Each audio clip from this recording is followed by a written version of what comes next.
at the initial stage. So we saw exactly whatever the process that is applied by an assembler rather to get the code in translation or translation mode rather. Okay, it could be a binary or object code. Then we tried finding out what is the kind of methodology generally is applied. So for that purpose, we worked with the instruction format, and we also found there are multiple things involved in respect of address computation. Okay, as well as what are the addresses, those are computed in terms of jumps. Okay, and there are multiple things involved appropriately. Now moving further, now the thing is like if at all we have to design such a stuff, such a code, what should be done? So there could be multiple parameters, or you may say multiple components involved in the implementation, but somewhere we need to start. So what kind of translator are we supposed to implement? The translator basically definitely would be like in the initial phase, we are talking about something called as assembler. Now, while we tried writing the code of assembly and then we tried translating that code into the respective object code form as well as an executable, we found that it takes the code as in a file, okay, where each source line included in the source file would be checked for syntax, and when syntactically it is found correct, the next phase where it starts translating this into the appropriate code representation. The major task involved over here is code generation. Okay, now this code generation phase generally, if you go with system programmers perspective, code generation phase definitely would be found with respect to compilers majorly. But now when we do talk about code generation, we have to help that code generator so that it can take the translation that we have created. Now, like think of this, think of an assembly code in front of you. Let me start taking an example so that we all can see altogether the example and we can work out.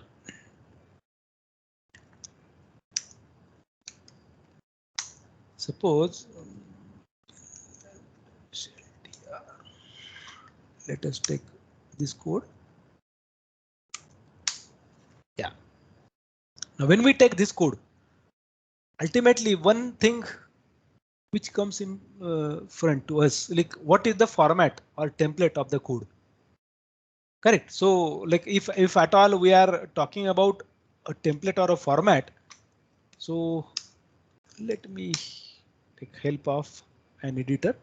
So this is the code that we have, and I'm opening an editor, and now we are talking about now template of the assembly code.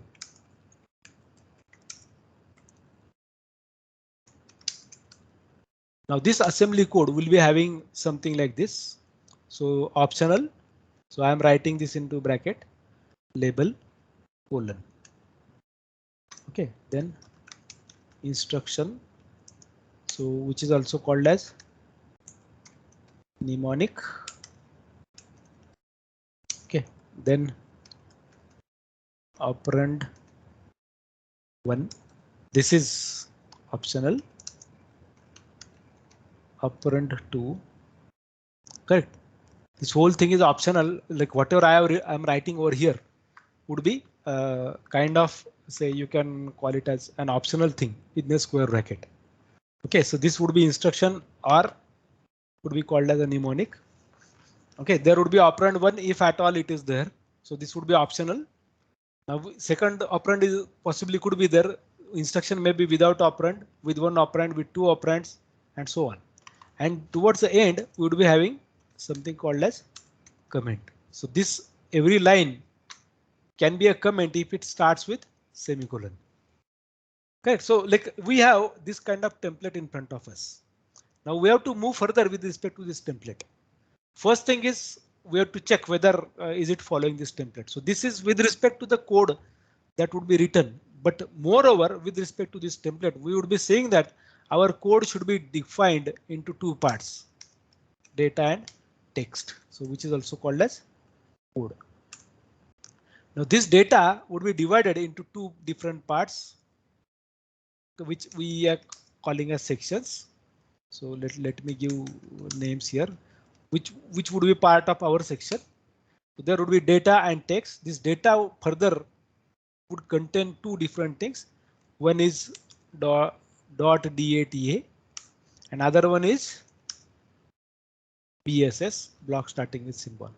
And this text, or you can call it as code section will contain something as dot text.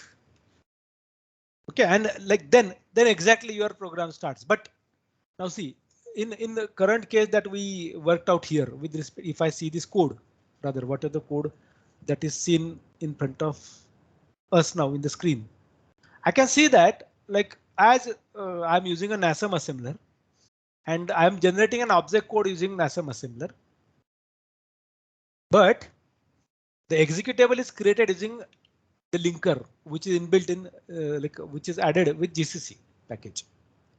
So the linker I'm using is LD, and then LD requires that there should be main.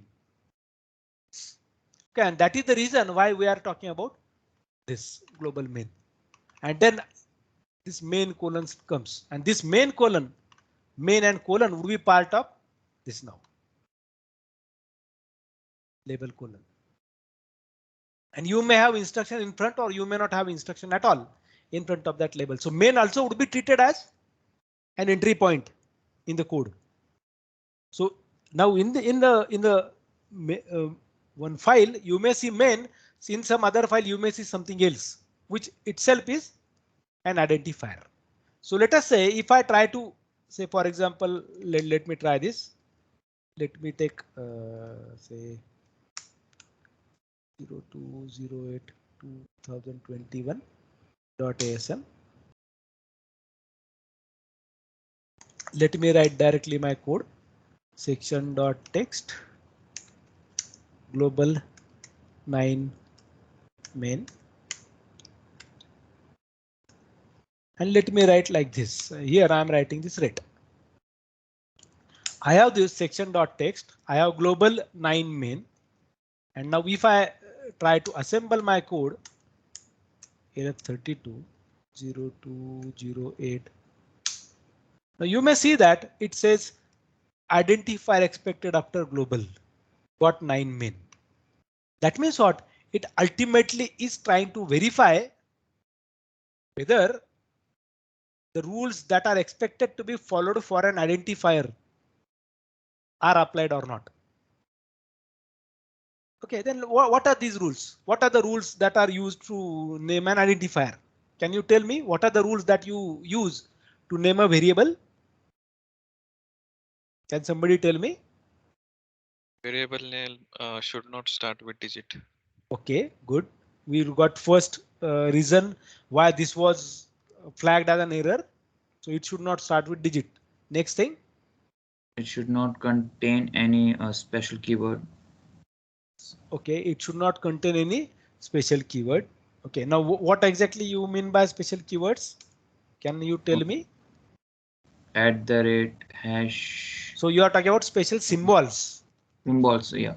Okay, special symbols. So let me write this @9 and let us see what it says. Correct? Because whatever the reasoning that we are providing, it should let us know whether it is accepted or not. Correct. So if I go here and check, you may see now what happened was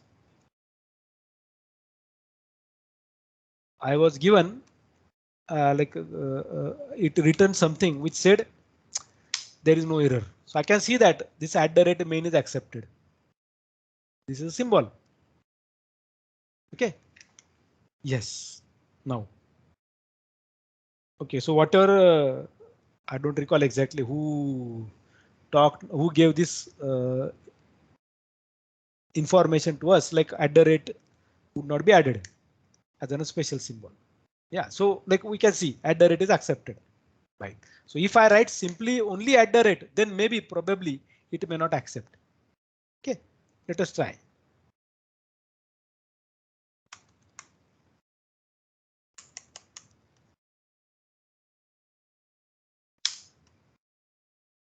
Let us see this and now check it. So it is also accepted.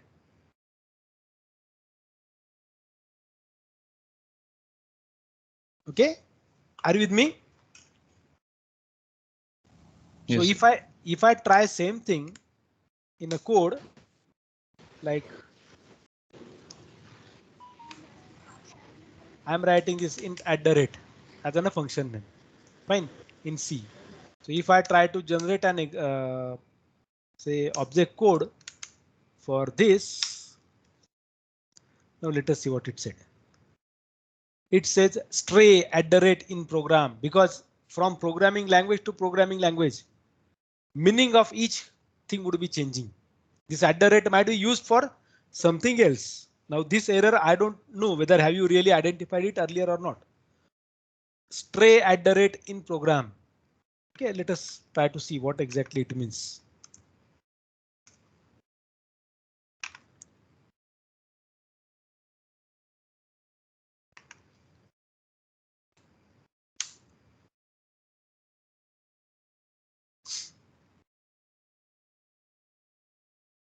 Okay, let us take this askubuntu.com. Now suppose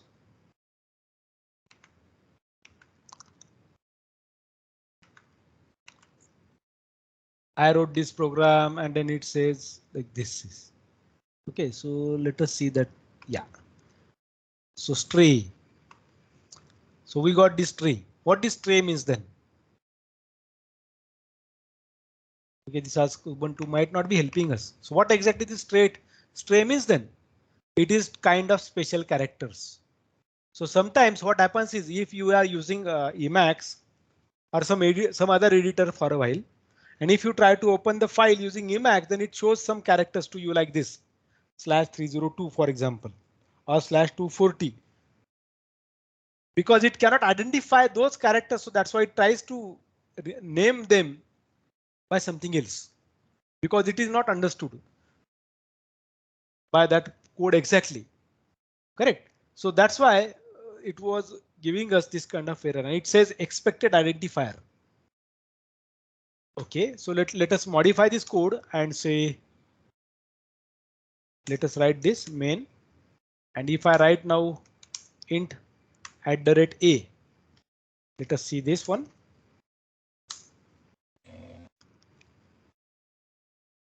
So have we got any error there? Yes, we got it. It is also saying the same thing. Correct? Can you see this?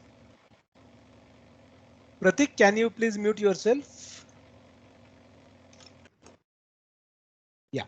So like it is showing the same thing to us. Like if I try to use it with a variable, though it may mean that like from programming language to programming language, some information in respect of naming the identifier may vary. But let us take in general, let us take C to be the base case for our understanding. And we'll try to follow same rules which are identified or followed by C compiler rather, or GNU compiler rather, GNU C compiler rather, for naming a identifier. So let us use that. So by using it, first thing we identified that the program name, the variable the identifier name, we will say that should not start with @. Okay, now let me write this M123. M123. So let us try to translate this. And let us check the variable. So we got this. So it is permitted.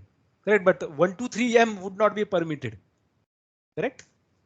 So let us write this 123M. And it is 123M. Awesome. So we can see like it says got 123M. Identifier expected after global. Correct. So at least now we have decided a first rule. An identifier should not start with a digit. Let us formulate second rule. So we already took @, correct, as a variable name. So let us try some other character.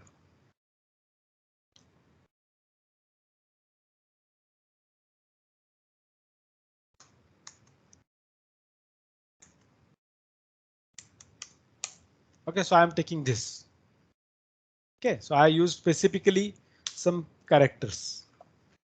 Now see, it is not talking about that stray kind of error. It is showing something else to us, which is somewhat similar to this case. That means what? Some symbols are definitely permitted in naming. Right? Like if I try to use this star star in C code, it will assume that it is double pointer because star is used for specific purpose.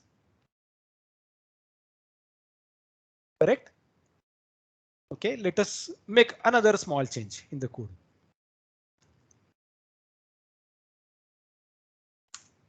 I'm using .asdf.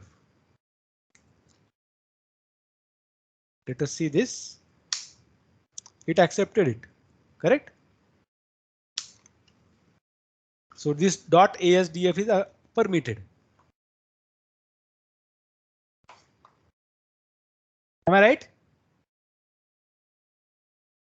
Can you see this? It is permitting a dot at the rate. Probably it may even permit some other characters too. So underscore also would be added. Now you have to see, like we are considering base of C compiler, like GNU C compiler as a base for naming an identifier. So whatever GNU C compiler permits, we are going to take it as it is.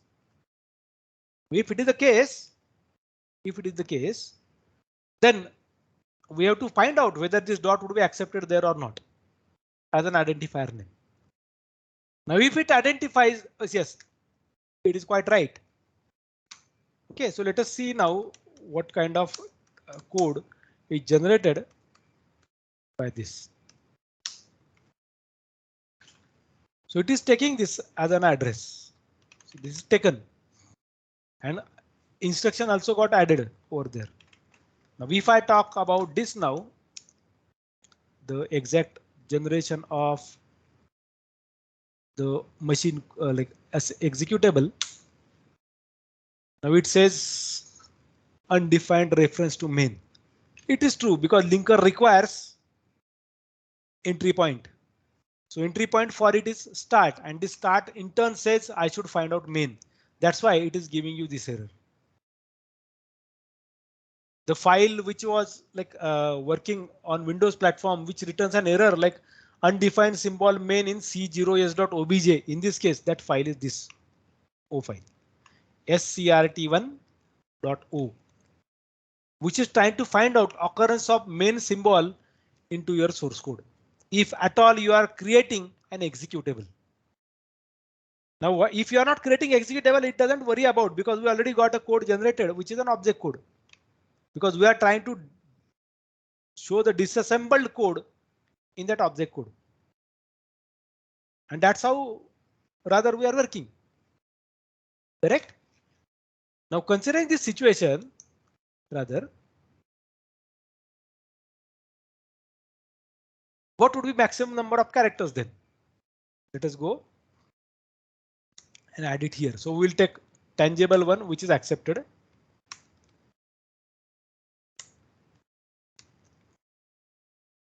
Let me take from web. Some okay. We'll take big text.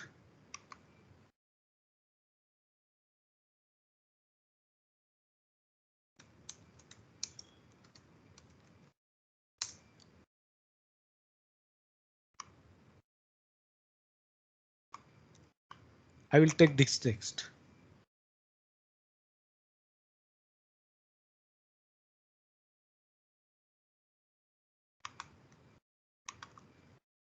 What I will do is I will remove this space. I'll remove these special characters too. I want a very big string to be added there.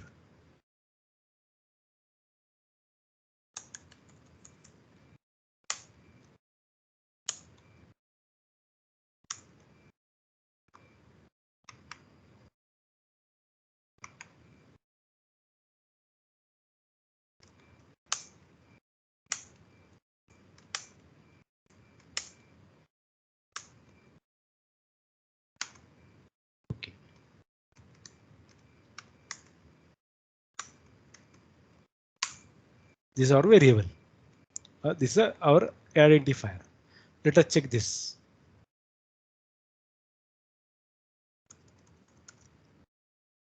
Let us translate. It took it as a code. Okay, or a valid one. So we got this. That name is added. Okay, let us make another, like the number of symbols might be lesser. Let us make it bigger.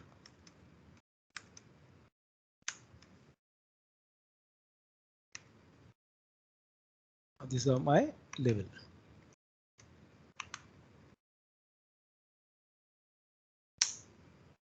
Let us see the object code. It is taking that. So you can see that byte of is appearing 3 times. This is 1 byte of. Can you see another byte of?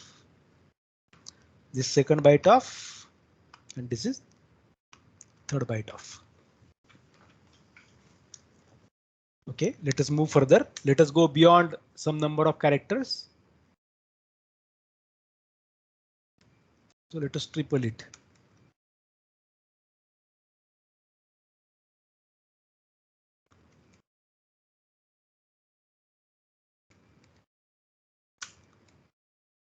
Let me pick this.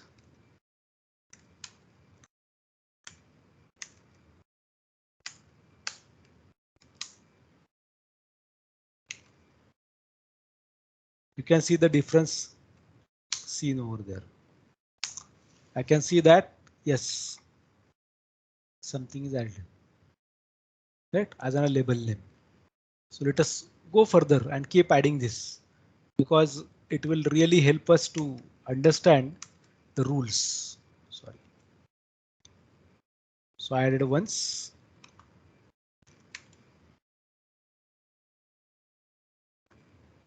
I'm adding twice. So I added 2 times. 1, 2. Now let us check. NASM object code. Still it is permitting. How many characters do you think are these now?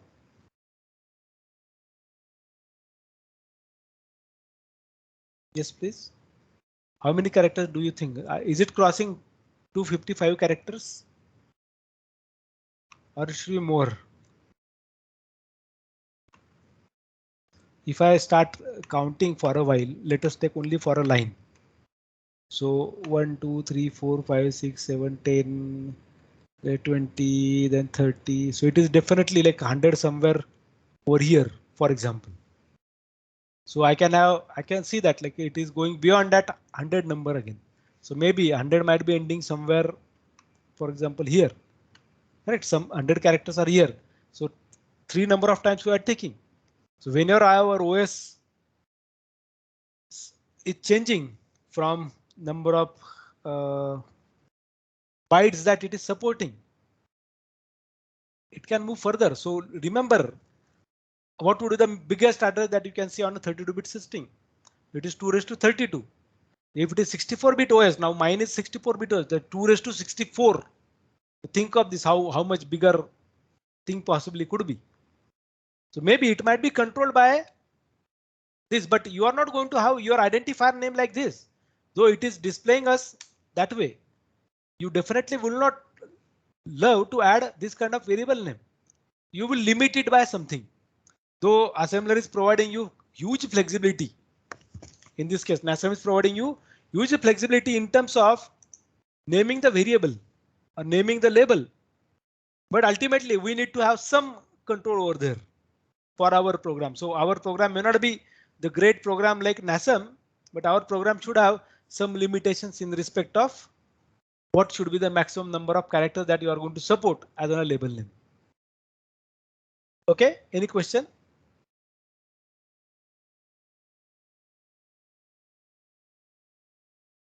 Yes. Okay, so with assumption there are no questions. So if I see the code, let us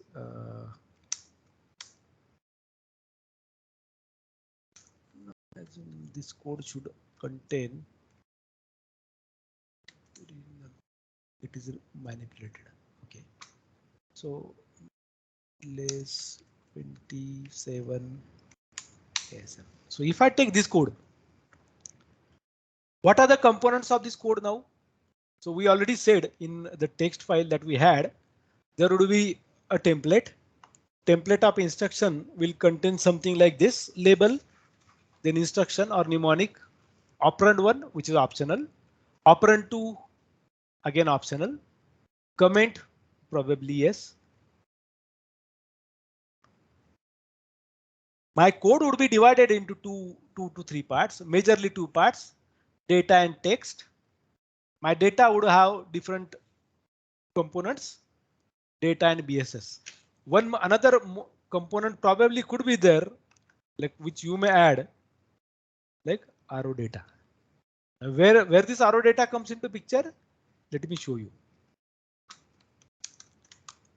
Now if I show this main okay, let us change this code because we don't want an error to be thrown. So let us remove this @A.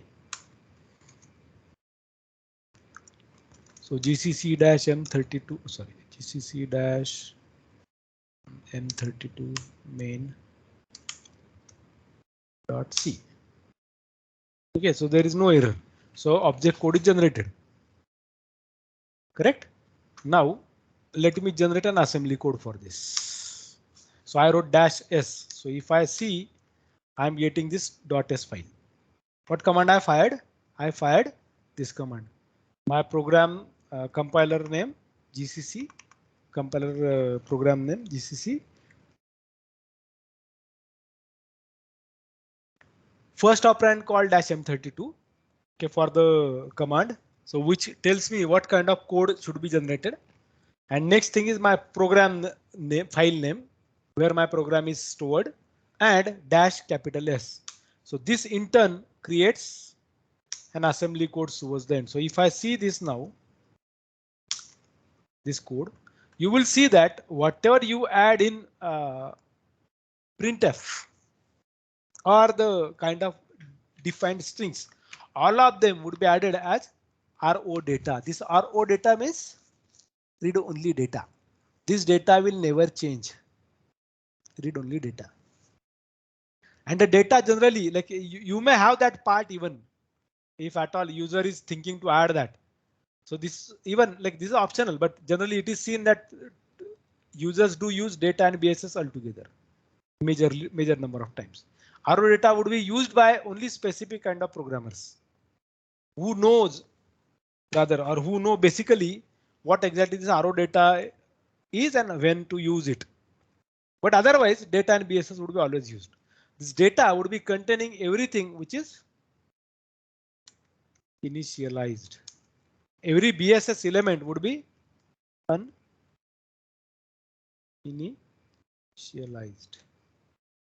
This RO data would be containing constant strings, read only mode.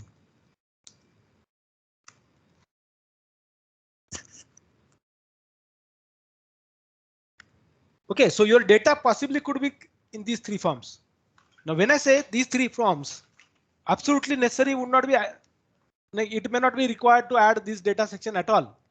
But when you are talking about creating an executable, you definitely require text code, text or code section, which is represented using .text. So your template, now imagine the template, what kind of input file would be there?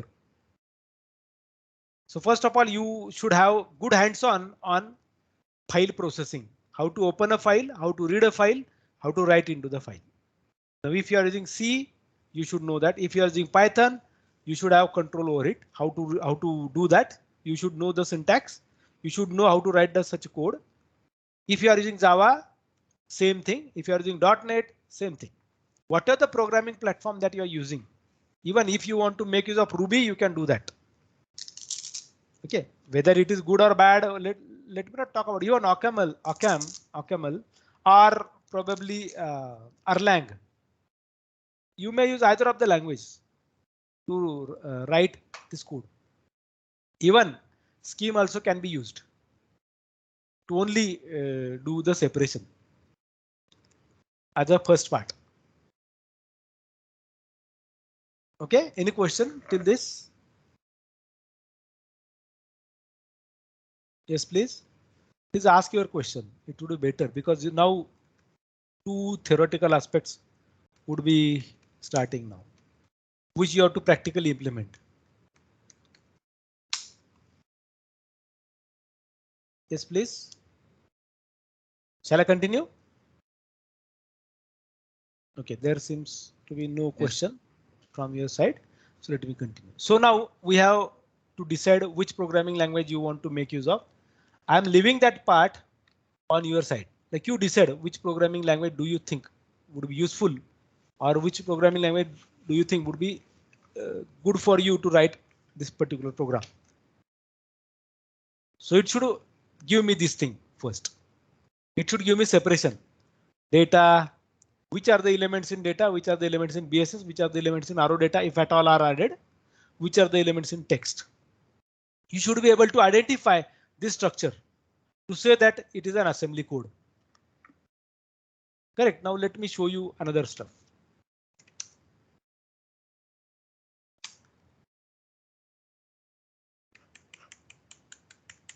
Suppose if I write only this.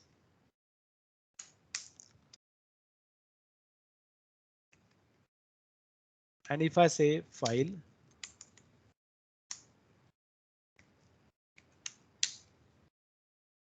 See what it is telling me? ASCII text, correct? And here, suppose if I write.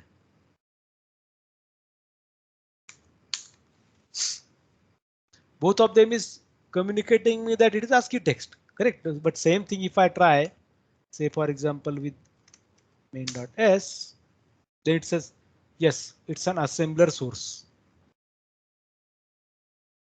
It is getting something over there which tells it, oh, this is something different. Because whatever the code that you are writing here, say for example, let us take this code. It is not able to give justice in respect of assembler because standard machine that you are using, your Intel processor or your OS, it knows assembler as gas majorly. NASM is a program that you are using, which is externally added by you, installed by you in the system, and you are using that variable. You are using that software. Correct? So we need to definitely get idea in respect of how exactly we are going to say that this is the file and this is not the file. So you need to find out some template. So you have to fix the template and you need to check whether is this is the correct template or not. So the change that we made with respect to trial. So if I write nasm-f elf32 and if I write trial.asm, see the code less sorry, obj dump dash d trial.o.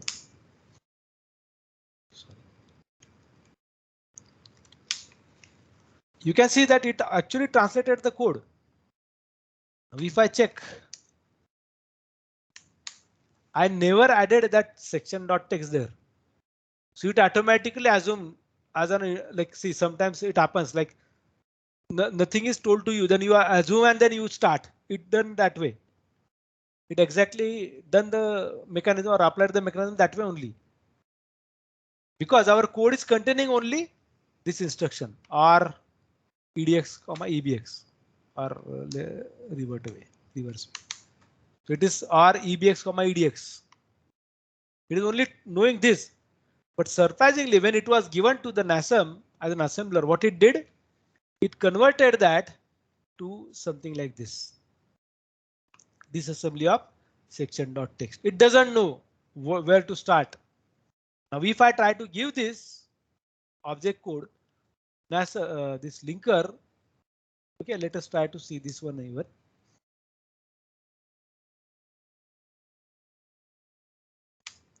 Now I would be getting this main error.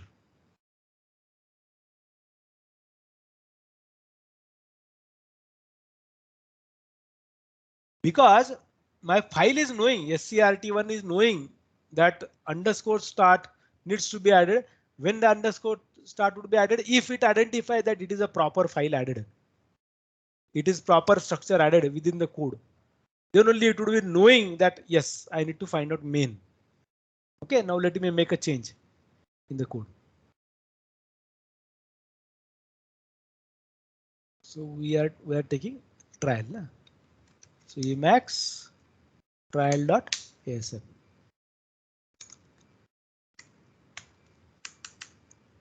Now after this, I'm adding main after my instruction. Now let us try doing this. OK, it applied the code again. Let us see this object code.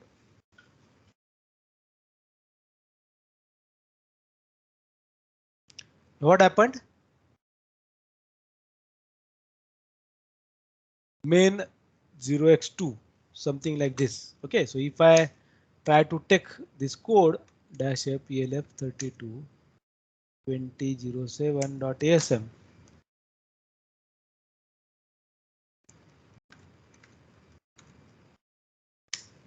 I never see that main plus something. Okay, I never see here. I directly get main. But while the code was generated here, I can see that there is main dash 0x2. Okay, now let us make another change in the code. I'm showing you some tricks which are applied internally by the program itself. So if I add now XOR EX comma EPX. Now let us try to translate this code.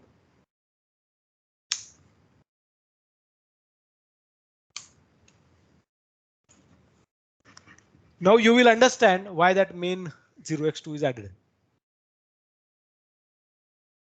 So this was not defined by us at all.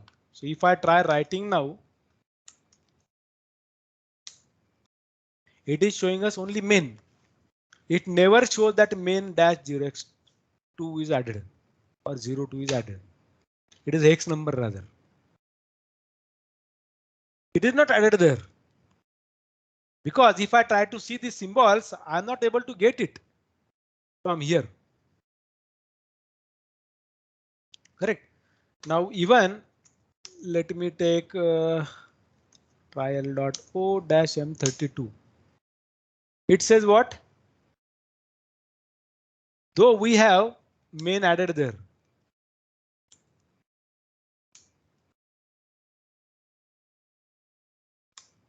Do we have main added there? Yes. Main is there. But how it will know that this is the main that I'm expecting? This is the same main that I was expecting. How exactly it will know this fact? It never will know about it. Then how this information would be passed on?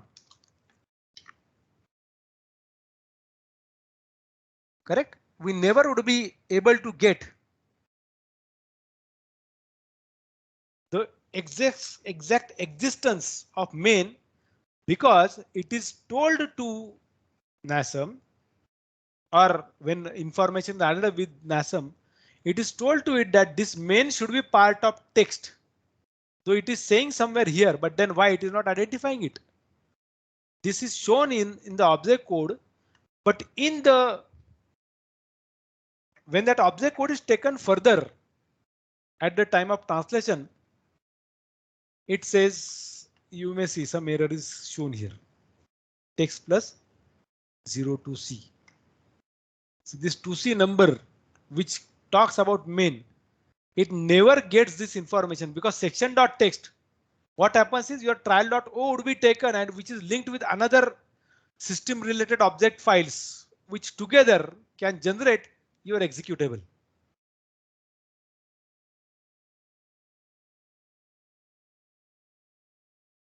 Correct?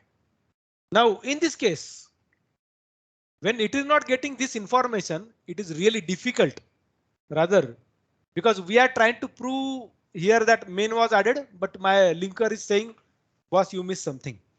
I'm not able to get it. Now which main should I go with? Whether this main or this main? So it is not allowing at all that file to generate this code. So suppose if I go to objdump of this trial.o, you can see these two things are added there in an object code. But then how exactly I will know that which main I am talking about? It might be related to, say, duplicacy, some duplicate code added, which it was not able to really give justice towards. You can see it started at 0 and it is considering that these two now are added there. So 0, 1. That's why these two addresses given here. Address 2 is given here automatically without letting us know even that part.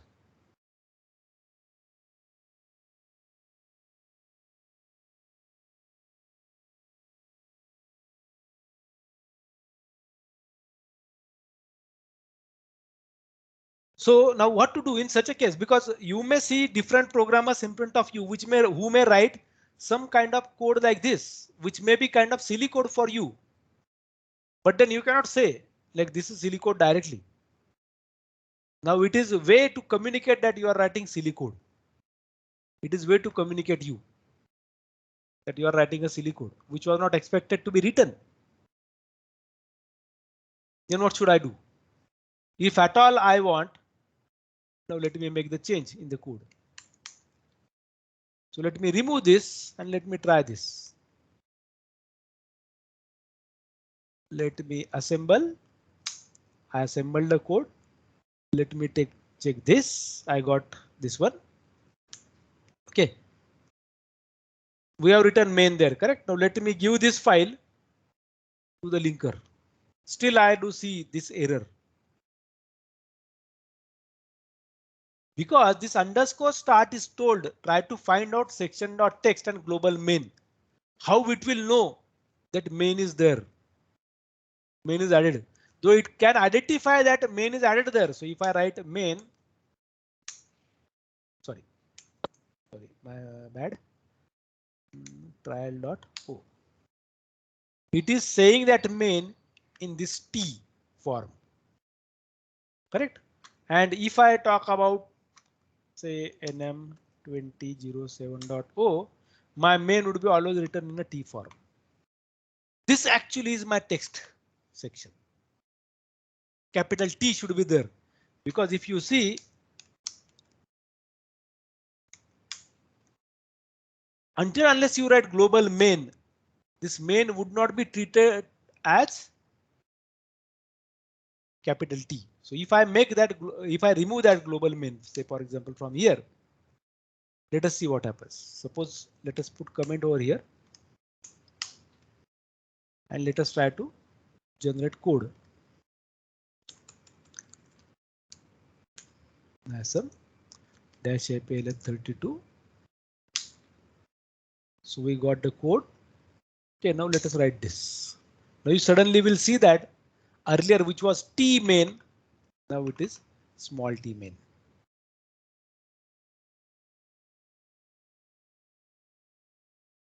Correct? Now how it differentiates between them? Because whenever you are giving a file for linking purpose with GCC like this, the main should be part of this. Then and then only it would be doing that. So let me show you that part too. If I add that, if I remove this comment,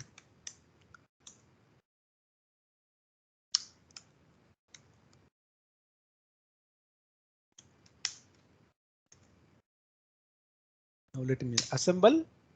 Now let me see this. If I talk about now this 27.o, now you can see my file got generated. My main would be seen as capital T. That means it identified when it was written as global main, because I should know what is the entry point. Now let me take an example. Okay, most of you are probably taking notes of every session. Okay, no matter which subject you are attending. Now I assume some of you are using single notebook, or some of you are writing notes directly in the, say, file. I mean to say a text file generated on your laptop. Right. Now, if it is a class, if it is going to be like a physical class, like some of the students may have habit of having separate notebooks for every course, and some of them may have facility like, okay, only learn one notebook, 5 parts would be there. And I know I don't write much. That's why 5 different parts would be there, and those each part would be dedicated to a course.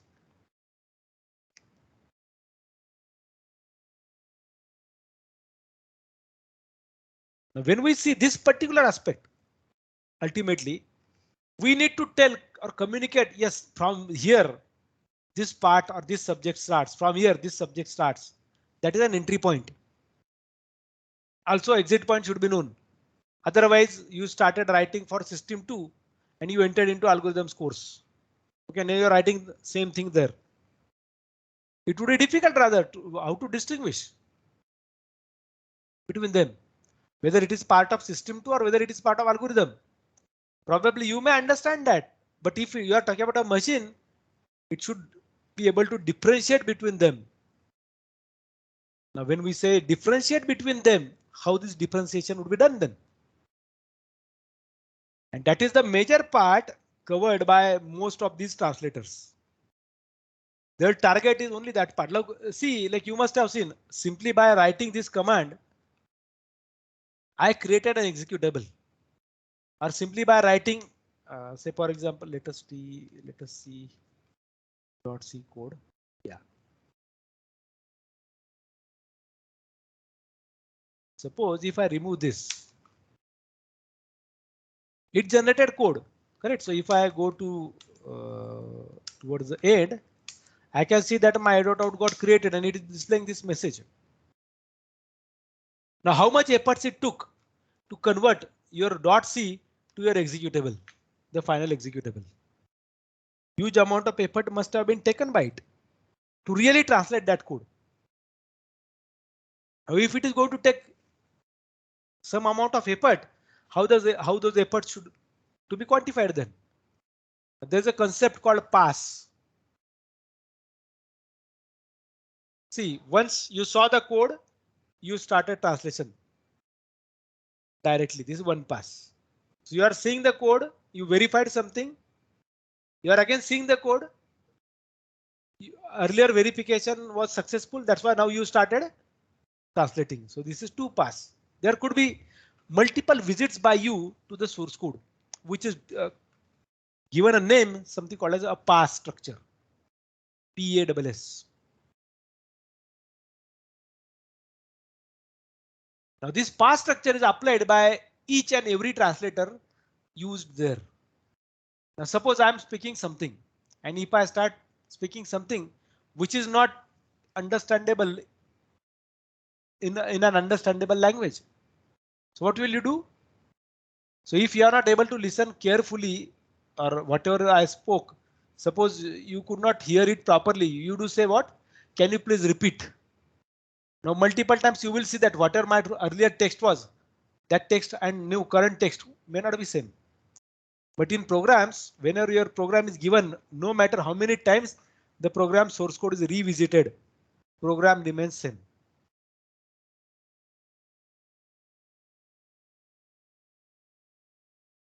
Program remains same. So like for example, if I talk about compilers is to said, okay, there could be 2 passes, 3 passes, depending upon whatever the number of passes taken.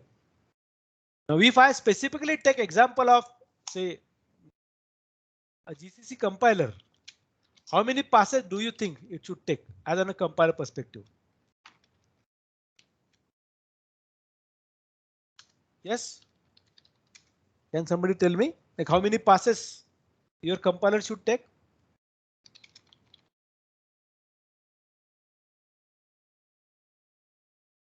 Depending upon the translator that you are using, n number of passes are possible to generate the object code. Now, some of you are doing theory of computation, correct? Currently in this semester. At least like I know MSc computer science students are doing that course. Now, how you verify whether the string is accepted by a finite automata or not? How you verify whether the string is accepted by the grammar or not? You try to derive.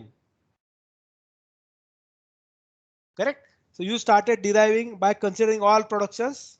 You started deriving the string by considering the given finite automata with n number of states. Whenever you see that it is not fulfilled, you again restart. So we are not going to call such a case as a pass. We verified it. We could come up with some outcome. That outcome would be used again next time when the second revisit starts. Revisiting the source code. Revisiting the source code. Now, how will you know how many passes are to be taken by a translator?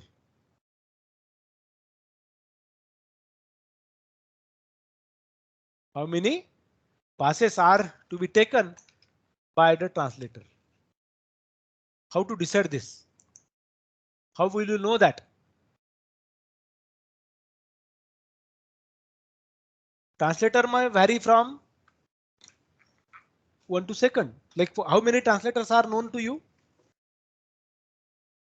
One we already are using, right? Assembler. We used compiler. Is there any other than these two? Any translator other than these two?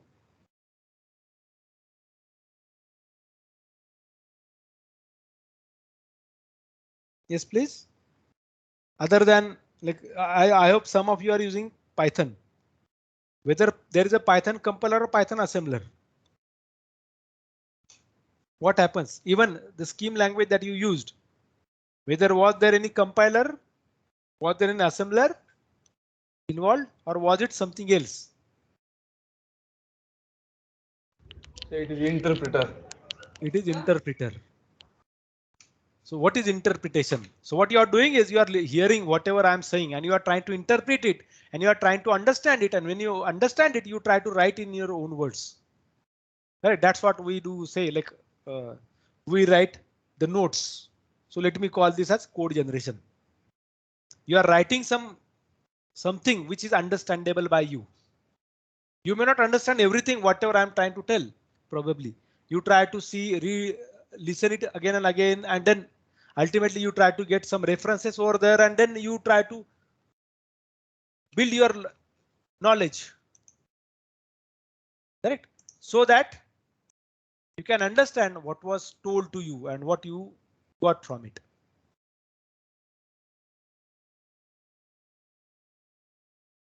Correct?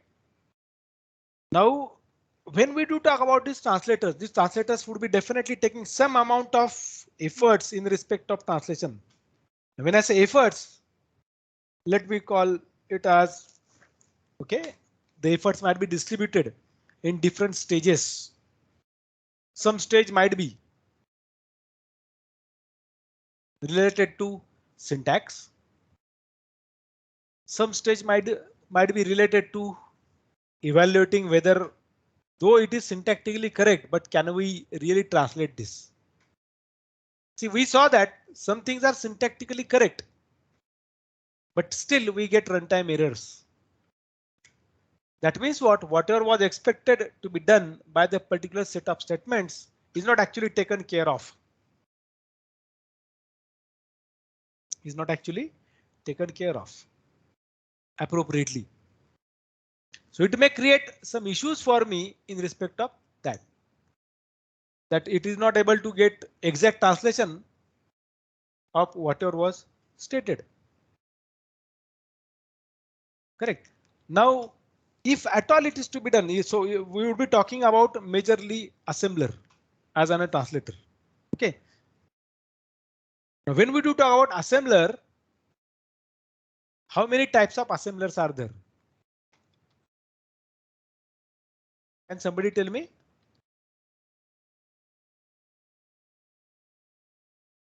Yes, please. Can somebody tell me how many types of assemblers have you seen or heard?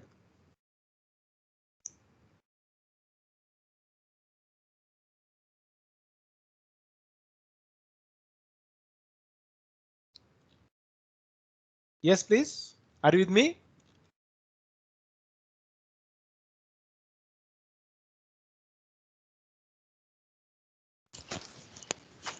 One pass assembler, two pass Okay. assembler. One pass assembler, two pass assembler. Yes, go on.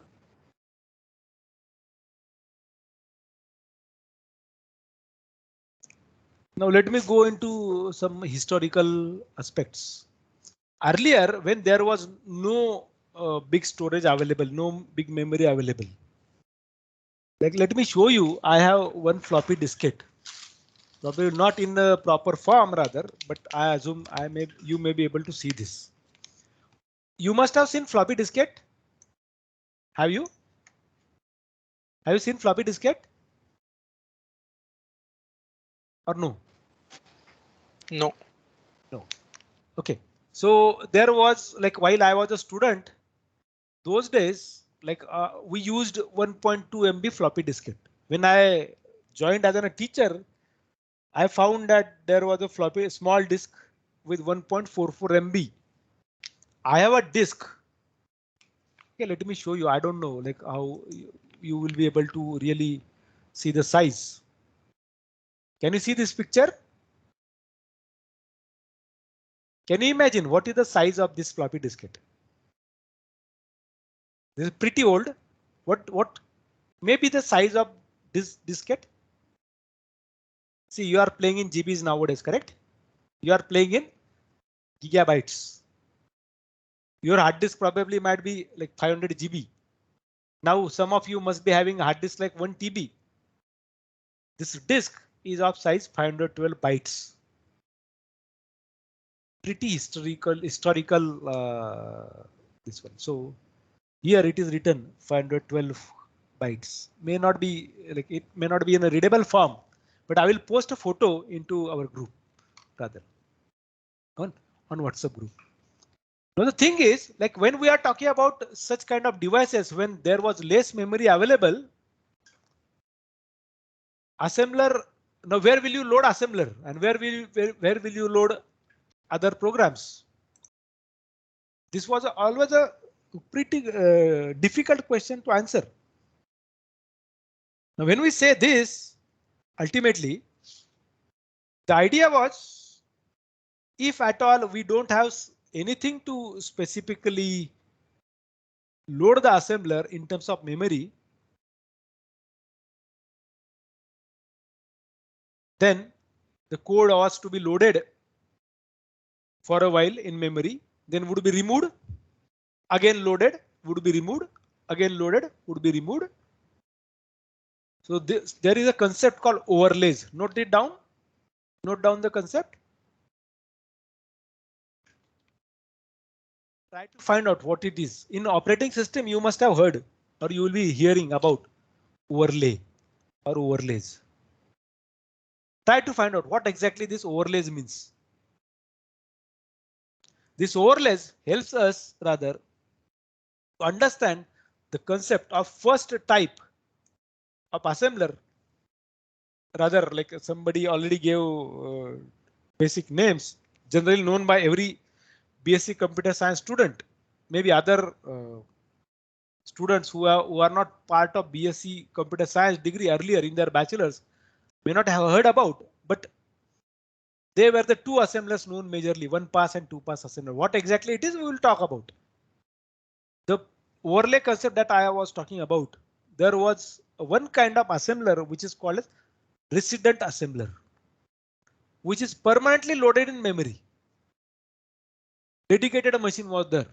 Dedicated assembler, dedicated machine. Only it will contain assembler. Nothing more than that.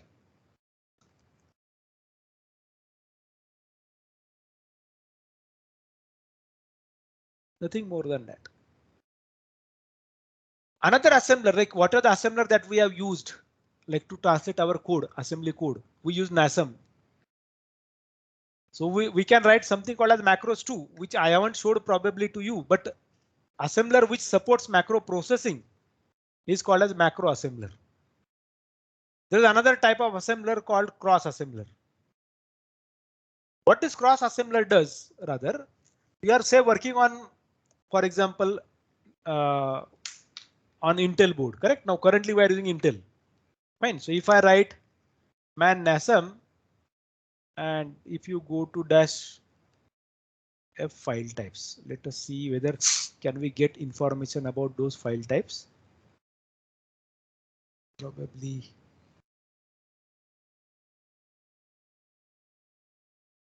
Let us see if we can.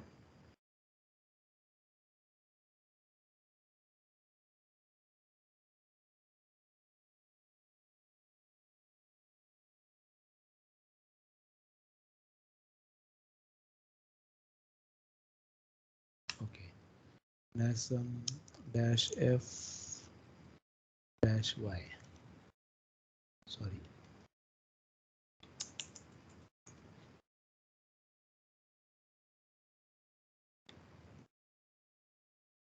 Yeah. So if I talk about this, so these are two formats provided by ELF type. Okay, so if I remove this and then try to check this, so it says debug formats for bin format output are this. So there is another one format that might be possible. Correct. So if I try to see help of NASM, rather man pages of NASM, I definitely would be able to get information about this. So how you write this? You write NASM dash HF. So these all are different file formats. So we are using Intel machine, correct? Currently we are using Intel machine, 386 machine. So if I want to generate a code, object code rather, which is not for Intel, but which probably might be for Motorola. So I have to use this format. Correct. Even like, for example, if I use C code, if I use C compiler, GCC, and I want to generate a code which would be running like I'm using Intel say 32-bit, but I wish to generate code for AMD 64-bit. That can be done. So you have to build your assembler or build your compiler that way. Correct. So these are the supported file formats by NASM, like as a file forward perspective. You can see different things are added there. If you write nasm-hf. Okay, see this whole thing, and then multiple things can be proved. So what I was talking about, whenever we are talking about an assembler which runs on one computer, like I'm using currently a computer, like laptop probably, on one processor, and assembles programs for another computer or a processor, which is called as cross assembler. That means what, when you say portable, I'm generating a code which I'm not sure about on which architecture it will run. So I want to generate a code appropriately with that particular computing or with that particular architecture. Okay, this is cross assembler. There's another concept, like in this case, when we do talk about NASM, if I write man NASM, say for example, network assembler, a portable. So this is kind of cross assembler, by the way, because it ports portable 80x86 assembler. Now, if you ask me, can you translate this to say 128-bit assembler, 128-bit file format? Probably no. This NASM may not be useful on that particular front. So whenever you are talking about an assembler which can support multiple different instruction sets, here NASM will accept only 32-bit or 64-bit Intel instruction set. That's why we write IA32 or IA64. If your assembler can take multiple different instruction sets, then that kind of assembler is called as meta assembler. And you must have seen, like while I'm using this obj dump command. So if I write this obj dump, and if you see this dash D capital, so you can have something called a disassembler. What it takes, it is completely doing the opposite task of assembler. What assembler does? It takes assembly code and generates object code. Now what disassembler would be doing? Disassembler would be taking object code, would be giving you some kind of code in assembly form. So this is called as disassembler. So these are the known types of assemblers. Fine. So probably in next session, we'll be talking about another important aspects with respect to assembler, which are not generally seen nowadays. Okay, but we would be definitely addressing some of them rather. Okay, as an introductory perspective. Any question till this?